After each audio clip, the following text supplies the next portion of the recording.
अस्सलामु अलैकुम वरहमतुल्लाहि वबरकातुहू।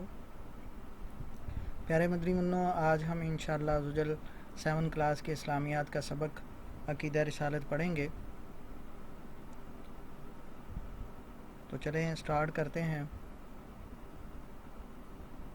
इस सबक को पढ़ने के बाद इंशाअल्लाह अज़्ज़वजल आप अक़ीदा रिसालत से आगाह हो जाएंगे और आप तलबा कराम का हुज़ूर सल्लल्लाहु अलैहि वसल्लम से मोहब्बत और उनकी तौक़ीर करने का ज़हन बनेगा। जो पॉइंट्स हम डिस्कस करेंगे उनमें सबसे पहली बात यह है कि अक़ीदा रिसालत का माना मफ़हूम आपको समझाया जाएगा, फिर अंबिया कराम की बेइज्जत का मकसद, फिर अक़ीदा रिसालत के तकाज़े। तो इन पर इंशाअल्लाह अज़्ज़वजल डिटेल में गुफ्तगू करेंगे हम। सबसे पहली बात जो बहुत अहम है प्यारे मदरी मुन्नो, वो ये बात याद रखें कि इस्लामी अकायद में अक़ीदा तौहीद के बाद अहम तरीन अक़ीदा अक़ीदा रिसालत है। अल्लाह अज़्ज़ व जल ने अपने जिन नेक बंदों को मखलूक की हिदायत और रहनुमाई के लिए वही भेजी है, इन्हें नबी और रसूल कहते हैं। ये बात आपने लाजमी याद रखनी है कि नबी और रसूल कौन होता है। तो नबी अल्लाह ताला ने अपने जिन नेक बंदों को मखलूक की हिदायत के लिए वही भेजी है, उन्हें क्या कहते हैं? नबी और रसूल कहते हैं। उन्हें क्या कहते हैं? नबी और रसूल कहते हैं। और उनके मनसब को नबूवत और रिसालत कहते हैं। इनके मनसब को क्या कहते हैं? नबूवत और जो नबी है वो उसका मनसब क्या है? वो उसका मनसब है वो मनसब नबूवत पर फाइज है, और जो रसूल है वो मनसब रिसालत पर फाइज है। अब अक़ीदा रिसालत की बात करते हैं कि अक़ीदा रिसालत क्या है। तो प्यारे मदरी मुन्नो, हज़रत आदम अलैहिस्सलाम से लेकर ख़ातमुल अंबिया हज़रत मोहम्मद मुस्तफ़ा सल्लल्लाहु अलैहि वसल्लम की ज़ात अक़दस तक जितने अंबिया व रसूल अलैहिमुस्सलाम तशरीफ़ लाए, इन सब की नबूवत और रिसालत को बरहक मानना ये अक़ीदा रिसालत है। यानी हमने इस बात को दिल में पुख्ता कर लेना है कि हज़रत आदम अलैहिस्सलाम से लेकर हज़रत मोहम्मद मुस्तफ़ा सल्लल्लाहु ताला अलैहि वसल्लम तक जितने भी अंबिया कराम आए, चाहे हम उनका नाम जानते हैं या नहीं जानते, वो सब के सब बरहक हैं, हमारा उन सब पर ईमान है। तो ये क्या है? ये अक़ीदा रिसालत है। अल्लाह ताला ने कुरान करीम के अंदर भी इस बारे में जो है वो इरशाद फरमाया है।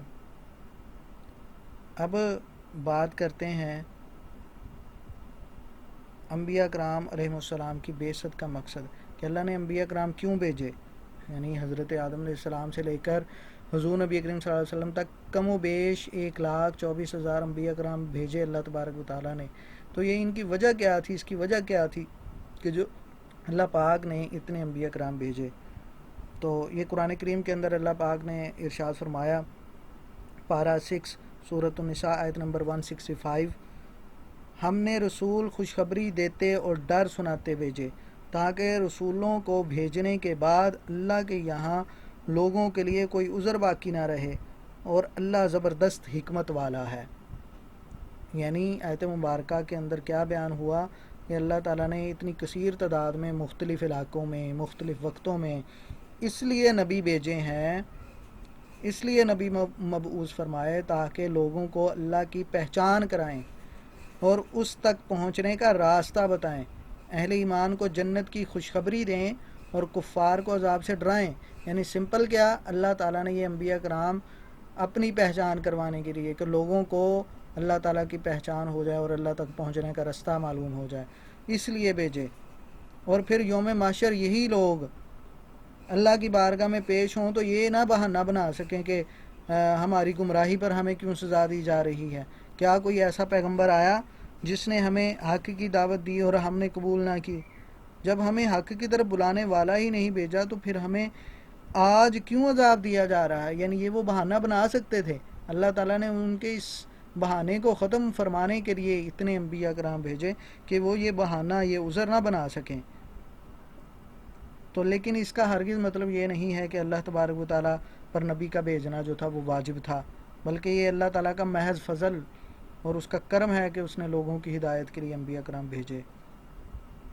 अब अक़ीदा रिसालत के कुछ तकाज़े भी हैं।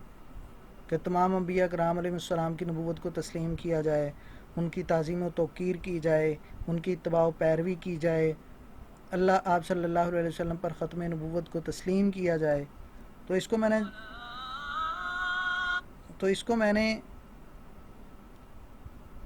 یہاں ذرا تفصیل سے دیکھیں کہ عقیدہ رسالت کے یہ والے تقاضے ہیں۔ تمام انبیاء کی نبوت پر ایمان لایا جائے۔ نبوت پر ایمان لانے سے مراد یہ ہے کہ یہ ان کے ساتھ صحیح عقائد کو بھی مانا جائے کہ تمام انبیاء کرام انسان تھے، بشر تھے اور مرد تھے، کوئی جن یا عورت نبی نہیں ہوئی۔ تمام انبیاء کرام معصوم تھے اور ہر ایسے فعل سے جو وجاہت و مروت کے خلاف ہو ان سے بھی بالاجماع معصوم ہیں، یعنی ان کے اندر کوئی ایسی بری چیز بھی نہیں پائی جاتی جن سے لوگ گن کھائیں، اور تمام انبیاء کرام ایسے مرض سے پاک تھے جن سے لوگ جو ہے وہ نفرت کرتے تھے۔ تو یہ عقیدے بھی ساتھ رکھنا ضروری ہے۔ پھر تمام انبیاء کرام کی تعظیم و توقیر کرنا ہر مسلمان پر فرض ہے۔ ادنا سی توہین بھی کفر ہے کسی بھی نبی کی۔ پھر انبیاء کرام کی اطاعت اور اتباع بھی ضروری ہے اپنی آخرت اور دنیا بہتر کرنے کے لیے۔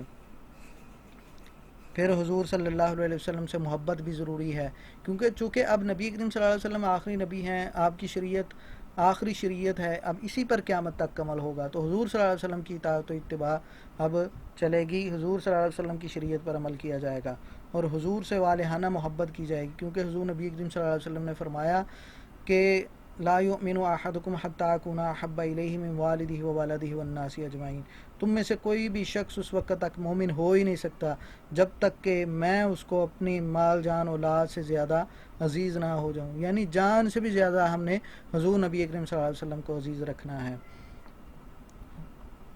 اور پھر ایک اور تقاضا حضور نبی اکرم صلی اللہ عقیدہ رسالت کا ایک اور تقاضا حضور نبی اکرم صلی اللہ علیہ وسلم کی نبوت کو آخری حضور نبی اکرم صلی اللہ علیہ وسلم کو خاتم النبیین تسلیم کیا جائے، یعنی حضور نبی اکرم صلی اللہ علیہ وسلم کو آخری نبی مانا جائے کہ آپ کے بعد کوئی نبی آ ہی نہیں سکتا۔